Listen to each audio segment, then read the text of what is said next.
watching Seattle Seahawks Today, powered by Chat Sports. I am your fearless leader, Tyler Jones, here with you. It is time to touch our bags and drop our sacks on today's program, as we will be answering your questions. We're talking trades, free agency, and more.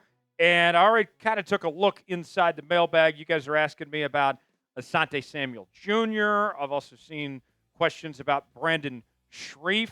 We'll answer all of those and more coming up in just a moment. Let's begin with this question from Backdoor Savage with a $10 super chat that writes in, what do you think about Tyrone Borden and Jared Ivey? I didn't hear anything from them at rookie minicamp. So I didn't hear much about Tyrone Borden. I know he's had some problems catching the football. He's 6'7". He's got incredible speed, but it doesn't really matter if you can't haul in the passes. So that's an issue. Jared Ivey, I was surprised didn't get drafted. He was a UDFA. He was on Tom Downey's big board. And he's a big fella, 6'6", 274. Began his career at Georgia Tech. Played his final 2 seasons at Ole Miss. I think that of any of the UDFAs out there, he's got one of the best chances to potentially make the roster, especially when you consider that Seattle was a little shorthanded at the linebacker spot as well. So watch out for Ivey. Borden, not so much, but Backdoor Savage, thanks for the super chat. Appreciate you getting involved and contributing to today's show. Nitsu Trigger writes in, of our new rookies, who is a definite day one starter? That's a great question, Nitsu, and I think the only definite starter is going to be Gray Zabel. I think he's going to slide into the left guard spot, replacing Laken Tomlinson, who has since departed.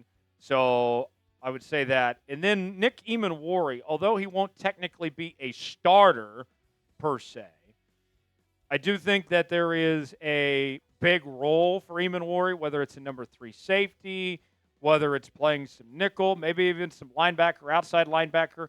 He will get the amount of snaps that a starter would. Maybe he's not technically in the starting lineup, but I do think that Nick Eamon-Wari plays a big role. So I would say those two are the names to watch as far as getting quality starting time right away. And then Elijah Arroyo, I would like to see start pretty quickly.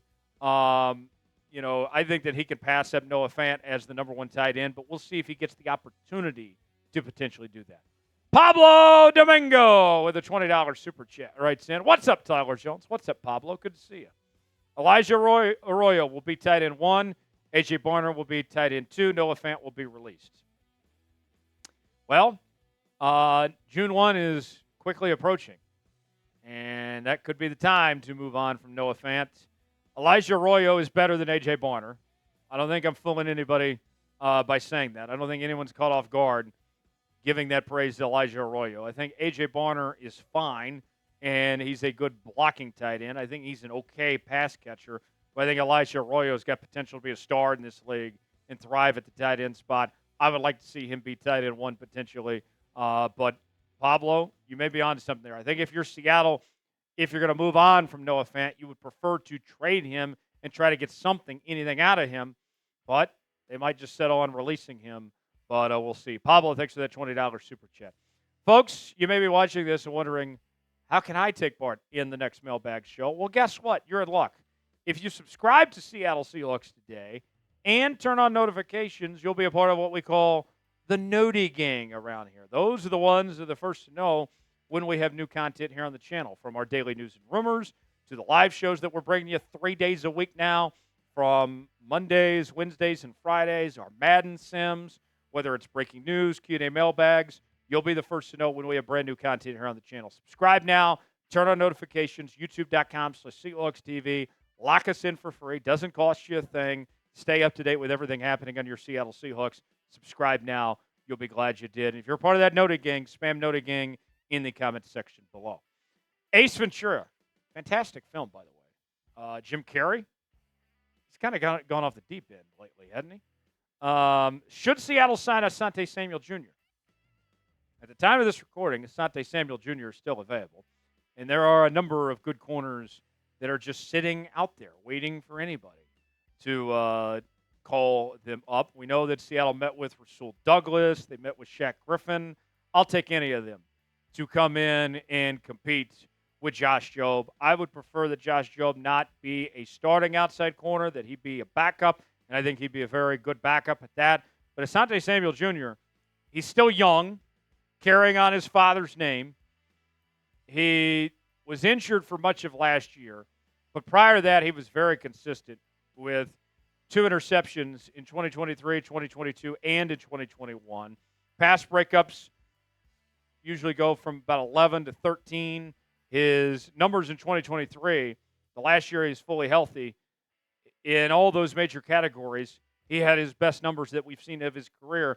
And I don't think you're going to have to break the bank for him either. I would love to have Asante Samuel Jr. on my team. I think he'd make a ton of sense if Seattle could potentially bring him in. Should the Seahawks sign Asante Samuel Jr. here? It's our pinned comment today. You got 2 options. Type S for sign, P for pass. Way in the comment section, tell us which way you lean towards if you would like to sign Asante Samuel Jr. or not. Today's show is sponsored by PrizePicks. PrizePicks is the place to go for daily fantasy made easy. Here's how it works. Choose 2 or more players on any given category. Get the choice of more or less, whether you're talking fantasy points in football, rebounds in basketball, goals in hockey, all sorts of different categories to choose from. Cash in on the basketball playoffs with PrizePicks. Don't miss your last chance to add your favorite players from the court to your PrizePicks lineup. Whether it's points, rebounds, assists, take your pick of more or less for your shot to win up to 2,000 times your cash today. Turn your playoff hot takes into tickets to basketball's championship series. Starting with the play-in round, every lineup you make on PrizePicks will enter you in the Takes 2 ticket sweepstakes, which could get you and a +1, a VIP trip to the ship. PrizePicks is the best place to win cash while watching sports. Join millions of users and sign up today. Download the app today and use code CLS to get $50 instantly after you play your first $5 lineup. That's code CLS to get $50 instantly after you play your first $5 lineup on PrizePicks. I'm looking ahead to the start of the football season, and I'm rolling with our guy Sam Darnold to have more than 3,474.5 passing yards. Also going with Patrick Mahomes to have more than 3,924.5 passing yards. If I put $20 down, both those hit, that turns into $60 on PrizePicks. Play along with me, PrizePicks.com/CLNS, promo code CLNS. The link is in the comments and description of today's video. PrizePicks, run your game. Tyler Holbert checks in, says, do you think Seattle runs with 3 safeties to start week 1? In some capacity, you will see Nick Emanwari on the field. I don't know if it's as safety number 3 or if he's playing nickel, but he will be out there in some form or fashion. It's too early to say. Mike McDonald hasn't necessarily showed his cards of what that looks like yet, but there will be a path for Emanwari to be on the field along with Kobe Bryant and Julian Love, and you'll have all those guys out there. I don't know exactly what it is for certain yet, but you will see all 3 of those guys on the field, assuming they're healthy week 1. Hawks for Life writes in, should the Seahawks sign Brandon Scherff? Scherff of the Jags, guard. At the time of this recording, he is still available, still looking for somewhere to go. Seattle needs help at the right guard spot. Scherff, a former Pro Bowler, had a decent season last year in Jacksonville with an overall grade of 64.7. Pass block grade was strong, 74.5. Run block grade could use some work, 57.3. I do like these 2 things, that he didn't allow any sacks, only got called for 2 penalties on over 1,000 snap attempts. I would take him on my team. I don't see any negatives of bringing him in. I don't really trust what I've seen from Bradford and Haynes and Lumea at this point. Scherff, I think, is a better bet than anybody you have on your roster right now to fill that right guard spot. I think he might be worth taking a chance on. Should the Seahawks sign Brandon Scherff? You got 2 options here. You can type Y for yes, in for no. Way in the comments section. Tell us which way you lean towards. Josh writes in, hashtag Seahawks, all caps. Okay.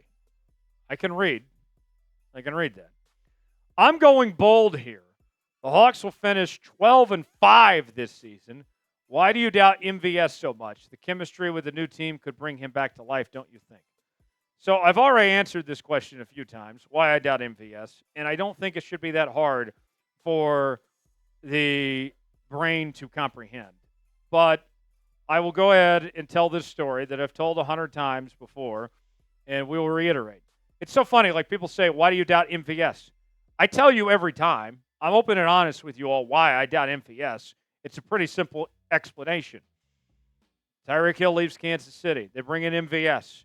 They needed him to take on a big role, and he did not deliver. He failed, and they caught him. Then he goes to Buffalo. Buffalo had some major needs at the wide receiver spot. They needed some help around Josh Allen, and they caught him. And those are two of the best organizations in the AFC that are contending at the top of that conference each and every year. If those teams who were desperate for receiving help said they were better off without MVS, why on earth are the Seahawks needing MVS? They could have done a lot better than MVS. The best thing that MVS does is he can get you an occasional defensive pass interference penalty. That's what he brings to the table. That's why I doubt MVS. That's my answer. I don't know why I have to repeat myself. I've told you exactly every single time, folks. It's a simple story. I'm right on this. If you disagree with me, you are wrong, and that's okay. Diversity, right? DEI, baby. It's that simple. Didn't work in Kansas City. Didn't work in Buffalo. He's older now, and those receiving cores weren't very good. Why would it work now? Tell me. Why? Why? Kansas City and Buffalo, two of the best in the league. They needed receiver help. They were better off without MVS. I've said enough. We'll move on. Last question. Jackson writes in, what position, what player left in free agency should the Seahawks target? I think it's a player we talked about earlier. I think it's the right guard spot. Go get Brandon Scherff. Or it's the corner position and go get like an Asante Samuel Jr. or Rasul Douglas or something like that. I think that's what they should be looking to do to kind of complete this team. For continuing Seahawks coverage, subscribe now. Turn on notifications so you never miss a moment. YouTube.com/Seahawks TV. I'm Tyler Jones. Thanks for joining us. We'll see you next time.